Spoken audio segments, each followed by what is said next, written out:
Okay, so we want to evaluate this improper integral.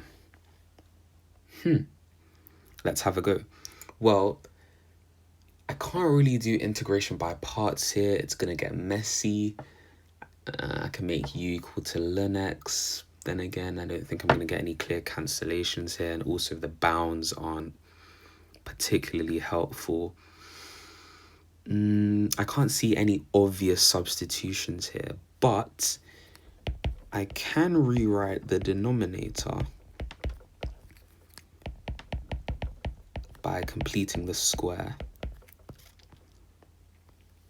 Okay, well,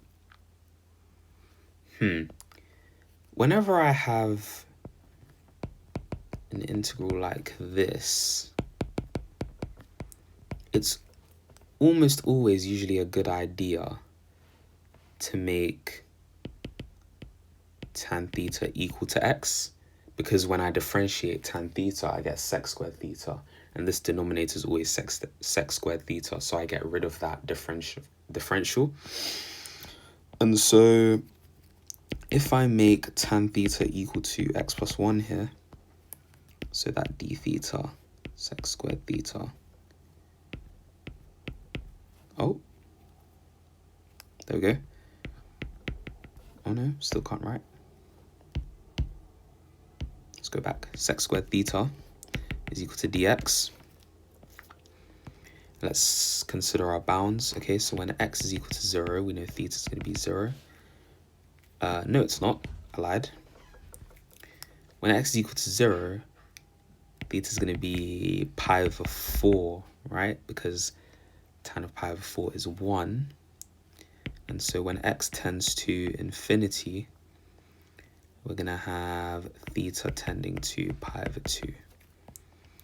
Okay, so this is going to become the integral from pi over 4 to pi over 2 of ln tan theta minus 1. So if we just rearrange this here, divided by tan squared theta plus 1 times sec squared theta d theta, and using our trig identities, we know tan squared theta plus 1 is sec squared theta. And so our new transformed integral becomes the integral from pi over 4 to pi over 2 of the natural log of tan theta minus 1. Now, it might not be obvious what I'm going to do here, but I am going to apply the King's rule for integration. So the King's rule for integration, also known as, I think, the reflection substitution, says that if I have an integral a to b of f of x dx, this is equal to the integral from a to b of f of a plus b minus x dx. And I encourage you to go away and think about why that's true. So this is going to be natural log of tan pi over 4 plus pi over 2 minus x. Where was I? Yes, so minus 1 d theta. So this is going to be, if I rewrite this here, pi over 4 plus, so that's going to be 3 pi over 4 here minus x minus 1 d theta. I can rewrite this using my addition formula. Oh, this should be a theta, not an x. There should be a theta there.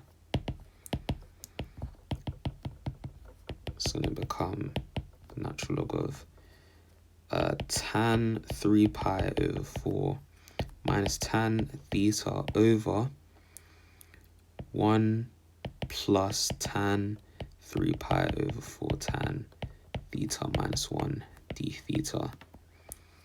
And so this becomes here, oh my days,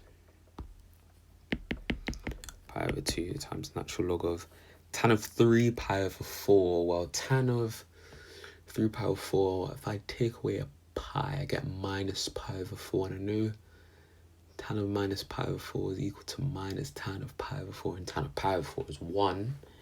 Therefore, this should be minus 1 over 1 minus tan theta. Don't forget the -1 because it's going to be very important. So now what I can do is I can rewrite this -1 minus tan theta, and I can rewrite this -1 as -1 plus tan theta all over 1 minus tan theta. Right, and then nice stuff happens here. Cancel, cancel. So I get here I get this integral. Ooh, now this looks really good, because if I move this minus sign down, so if I rewrite this as tan theta -1, and then I use my log laws to split this up,